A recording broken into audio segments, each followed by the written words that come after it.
So, yung kanina guys, 7 pages to ha. Ano lang to siya? Generic application form. So, yun yung akin, tsaka yung sa anak ko. Tapos, ito naman, yung second, yung background declaration ko talaga. Lahat ng information na nandito is sa akin lahat. Yung education, yung documents ko, yung experiences, yung ano pa ba nandito? Yun.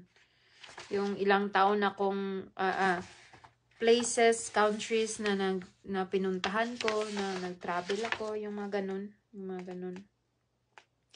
Tapos yung mga experiences ko na, nabawa, nagtrabaho ako sa ibang bansa, sa Qatar, and then sa Hong Kong, sinulat yun dito, nandito yun lahat. Yung declaration, i-declare mo talaga kasi parang yun sila, yung hanapin nila yun, yung supporting para sa experiences mo ba, kung hanapin nila kung totoo ba to, or legit ba tong naka-declare dito sa mga supplementary documents mo na isasubmit. So yun, ito yun, 4 pages to siya, akin lang to siya lahat, ang information inside is akin lang to siya lahat. So yun.